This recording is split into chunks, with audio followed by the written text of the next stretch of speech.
James Carr's Tuesday morning began the way all Tuesdays seem to, monotonous and underwhelming. The fluorescent lighting of his downtown New York office flickered ominously, as though threatening to give out completely. James, juggling his lukewarm coffee and a stack of reports overdue by 3 days, made his way down the hall, muttering apologies as he narrowly avoided colliding with an intern car. "Watch it," a voice snapped from somewhere in the sea of cubicles. "Sorry." James called out, his voice a note higher than he intended. He rolled his eyes at himself as he reached the elevator, balancing everything precariously in one hand while jabbing the button with his elbow. The doors slid open with a ding, revealing an empty car. For once, the universe had spared him the awkward company of coworkers avoiding eye contact. Or so he thought. As the elevator jerked and began its descent, James felt an unsettling lurch. The lights flickered, and with a metallic groan, the car stopped. Before he could process the situation, the elevator jolted violently, throwing him against the wall. His coffee splattered everywhere, the cup tumbling out of his hand as the floor gave way beneath him. James was falling. The elevator shaft rushed past in a blur of dim light and cables. A scream stuck in his throat as instinct took over. His hands shot out, finding the rough surface of the wall. To his shock, his fingers didn't slip, they clung like a gecko's. His legs moved as if on autopilot, anchoring his body to the shaft like a bizarre human spider. The smell of burnt rubber filled his nostrils as his shoes disintegrated against the friction. Before he knew it, he had climbed back to the edge of the opening and hoisted himself out, panting and barefoot. For a moment, he sat there, staring at his trembling hands. His palms were raw, but as he watched, the redness faded, the skin knitting itself back together in seconds. The pain disappeared like it had never been there. "Carr," barked his boss, Mr. Lamont, who had just rounded the corner. "What the hell are you doing lying on the floor? You think we pay you to nap on company time?" James opened his mouth to explain but realized how insane it would sound. "Sorry, sir," he said instead, rising shakily to his feet. I tripped." "Well, clean it up," Lamont snapped, gesturing to the spilled coffee. "And for God's sake, get some shoes on. You look like a lunatic." As Lamont stormed off, James leaned against the wall, his mind racing. What had just happened? Over the next week, James couldn't stop thinking about the incident. He replayed it in his mind, trying to rationalize it. Maybe adrenaline had given him a burst of strength. Maybe his palms had caught on a piece of stray metal. But when he cut himself while chopping vegetables that night and watched the wound close in seconds, the rationalizations stopped. Something had changed, or maybe it had always been this way, and he was just now noticing. Either way, he couldn't deny it anymore. He wasn't normal. Testing his limits became an obsession. Late at night, he went to the gym, lifting weights far beyond what he'd ever attempted. His muscles didn't ache the next day. He held his breath in the bathtub until his vision blurred and realized he could go for almost 10 minutes without air. He burned himself with a match and watched, fascinated, as his skin healed before his eyes. The exhilaration didn't last. As the days passed, James noticed something else. People around him were pulling away.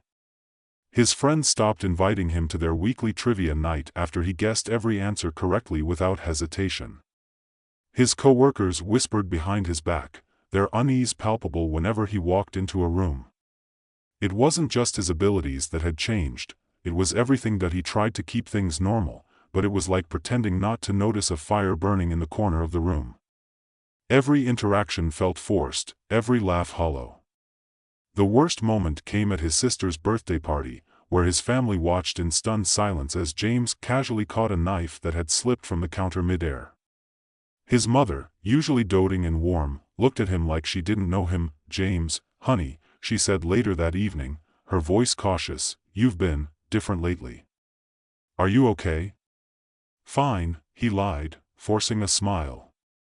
But inside, he was unraveling. After losing his job over an incident involving a collapsing bookshelf that he caught with one hand, James made a decision.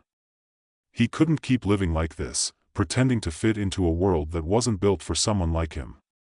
He needed answers. The internet was a rabbit hole of conspiracy theories and pseudoscience, but buried in the noise were threads that spoke to him. Forums with names like Evolved Future and Outliers Among Us were filled with posts from people claiming to have abilities beyond human norms. Most were crackpots, but a few seemed credible. One post in particular caught his eye. "If you're reading this, you're not crazy. They call us the next step in evolution, but it feels more like a curse. If you want to talk, DM me. You're not alone." James messaged the user immediately. Days passed with no response. Then weeks. The post, it seemed, was old, the user inactive. But James couldn't shake the hope it sparked. Someone else was out there. With nothing tying him to New York, James packed a bag and left. He followed every lead, chasing rumors of people like him. A man who claimed to be immortal in Arizona. A woman in Chicago rumored to walk through fire unharmed. A fisherman in Florida said to breathe underwater. Each time, he set out with cautious optimism, only to be met with disappointment. The immortal man turned out to be a con artist, using sleight of hand to fake injuries. The fireproof woman was just a firefighter with advanced gear. And the fisherman? He was long gone, his shack filled with notebooks scribbled with paranoid theories about government experiments, every dead end chipped away at James' resolve. Was he really the only one? Could he live like this, forever alone in a world that didn't understand him? One evening, in a dingy motel room somewhere in the Midwest, James stared at his reflection in the cracked mirror. His face looked the same, but he felt unrecognizable. His eyes were sharper, his body leaner, more efficient. Even his hair seemed to grow faster, his nails stronger. He was a stranger to himself, and yet, he was still here. Still breathing, still standing. Survival was his nature, wasn't it? That thought, as bitter as it was, gave him the strength to keep going. If there were others like him, he would find them. And if he was truly alone, he would adapt. He always did. James woke to the hum of a broken vending machine outside his motel window. The glow of the neon vacancy sign flickered intermittently, casting weak light into the room. He hadn't slept well, not that he did much anymore. His dreams were vivid and strange, a mashup of memories and instincts that didn't feel like his own. Last night, it had been a maze. He was running, his legs pumping endlessly as walls shifted and closed in behind him. He woke with his fists clenched and the bitter taste of adrenaline in his mouth. Sitting up, James rubbed his temples, trying to shake the lingering tension. He glanced at the notebook on the nightstand. It was open to a page filled with messy scrawl, names, places, fragments of conversations he'd overheard online. A list of every lead he had chased, every door that had slammed in his face. His latest failure was circled in red. Florida, breathes underwater? No trace that. He snapped the book shut, suddenly disgusted. This wasn't how he pictured his life. At 34, he should have been building a career, finding someone to share his life with, maybe even starting a family. Instead, he was living like a fugitive, chasing ghosts across the country with nothing but a duffel bag and a head full of questions. The vending machine outside let out a sputtering clunk as someone kicked it. James heard muffled swearing, followed by the rattle of coins. He sighed, pulling on his shoes. It was time to move again. Staying too long in one place felt dangerous, even if he didn't fully understand why. Midday, James was on the road, driving aimlessly through a stretch of flat, empty farmland. The radio crackled with static before settling on a country station. He let it play, the mournful twang of the singer matching his mood. It wasn't until he stopped for gas at a tiny station off the highway that he noticed something odd.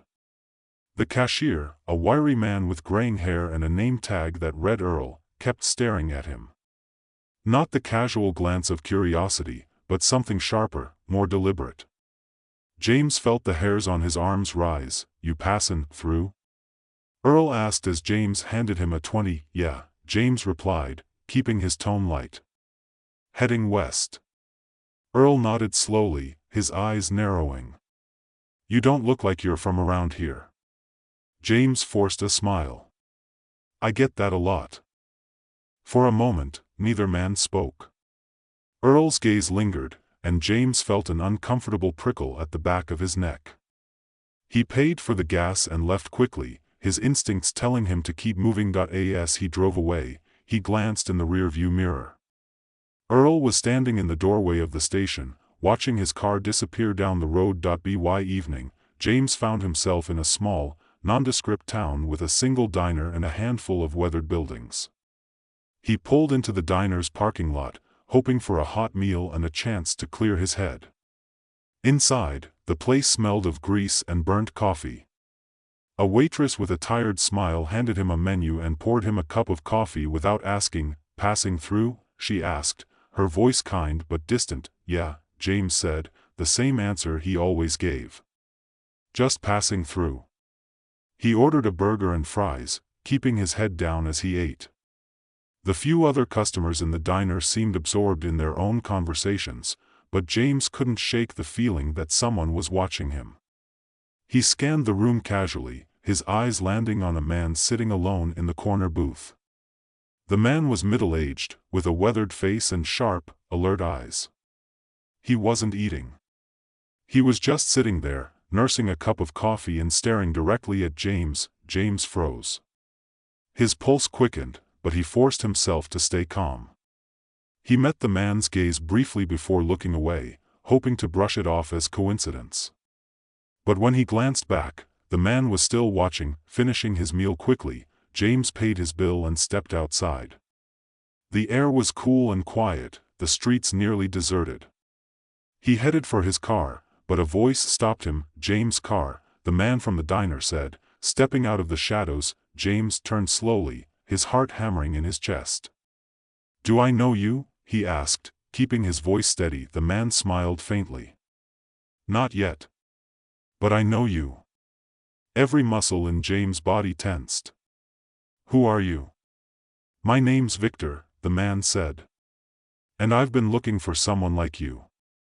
James took a step back, his instinct screaming at him to run. I don't know what you're talking about. Victor held up his hands in a gesture of peace. Relax. I'm not here to hurt you. I'm here to help. James hesitated, his eyes narrowing. Help with what? With understanding what you are, Victor said. His voice was calm, almost soothing. You think you're the only one, don't you? The only one who can do the things you can. James didn't answer, but the look on his face must have given him away. Victor nodded knowingly. You're not alone, he said. But you're not safe, either. There are people out there who would kill to get their hands on someone like you. People who've been hunting us for years. James felt a chill run down his spine. Us? He repeated. Victor's smile widened. That's right. You're not the only one, James. There are others. And I can take you to them.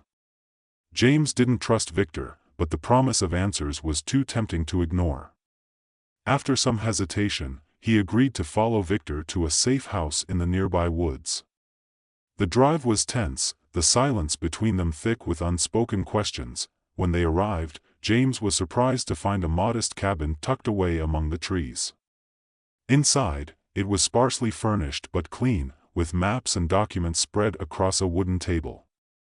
Victor gestured for James to sit, then poured them both a glass of water. This is a lot to take in, Victor said, sitting across from him. But you deserve to know the truth. James leaned forward, his jaw tight. Then start talking.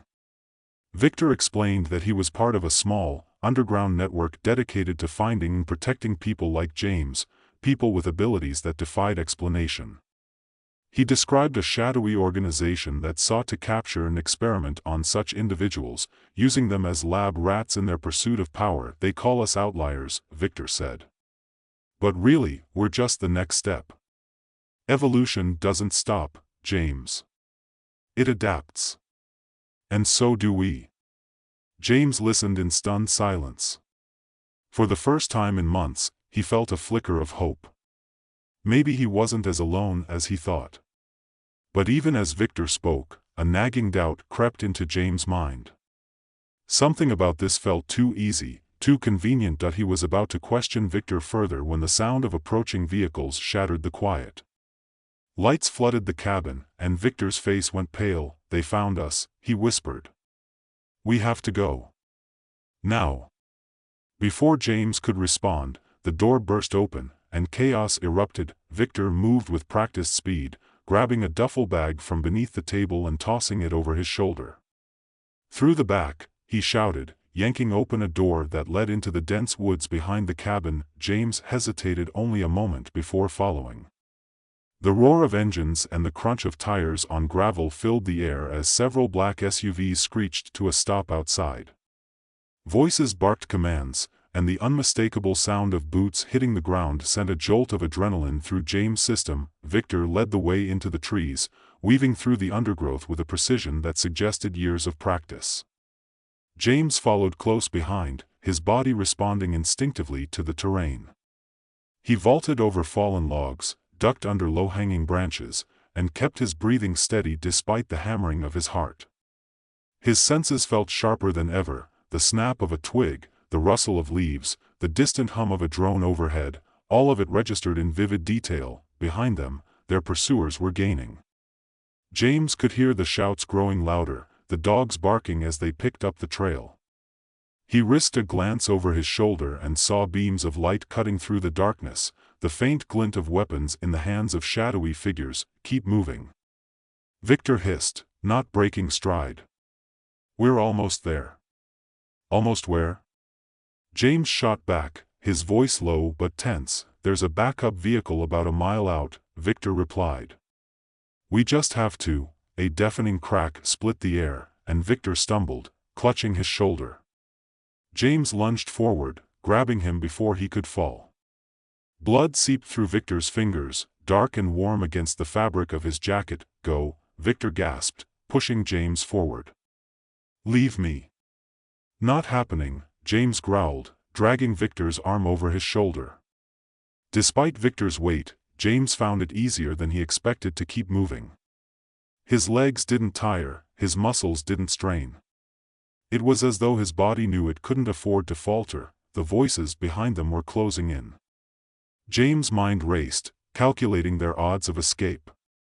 Then, without thinking, he veered off the trail, pulling Victor into a thicket of dense bushes.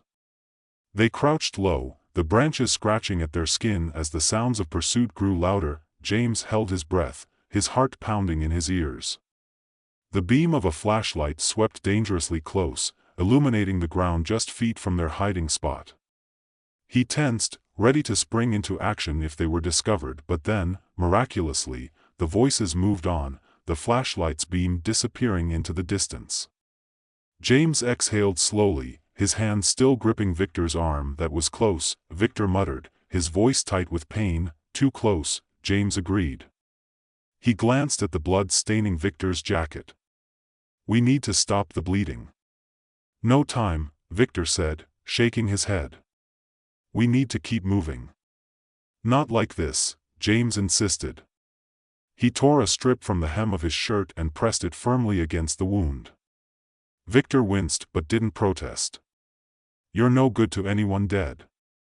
Victor gave a weak laugh. "You sound like me." James didn't reply. He finished tying the makeshift bandage, then helped Victor to his feet. "Can you walk?" "Barely." "Good enough." They set off again, moving as quickly as Victor's injury allowed. The forest seemed endless, the trees towering above them like silent sentinels. Every step felt like a gamble, every rustle of leaves a potential threat. But eventually, the woods began to thin, and James spotted the faint outline of a vehicle hidden beneath a camouflage tarp. "There," Victor said, his voice hoarse. "We made it."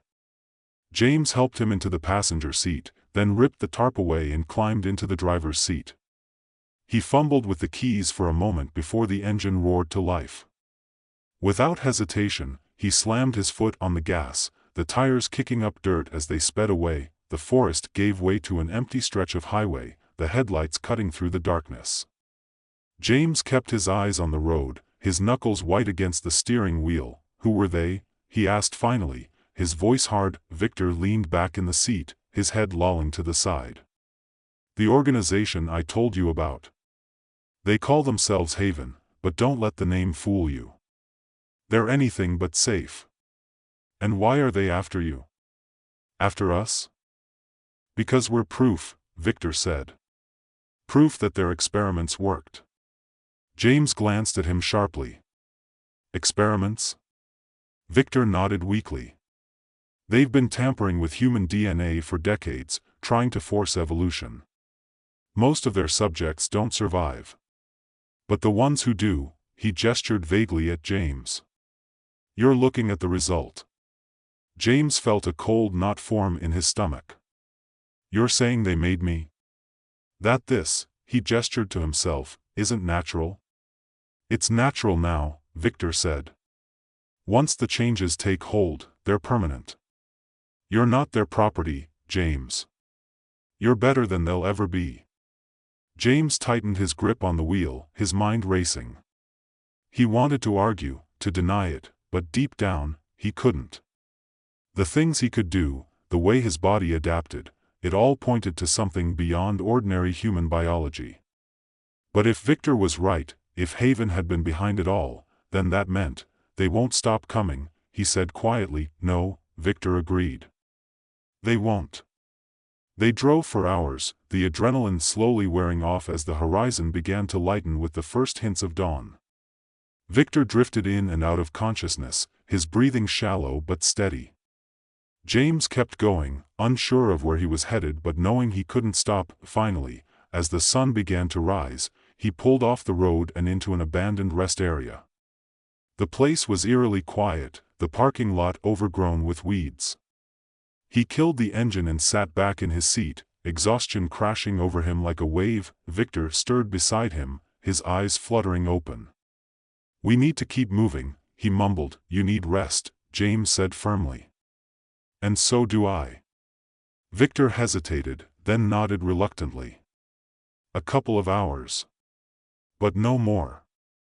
James nodded, leaning his head back against the seat. Despite everything, he felt a strange sense of calm. He wasn't sure what lay ahead, but for the first time in a long time, he wasn't facing it alone. He closed his eyes, letting the quiet of the morning wash over him. Somewhere in the distance, a bird began to sing, its song cutting through the stillness like a promise. James didn't know if they could outrun Haven forever, but he knew one thing for certain: he would adapt. He always did.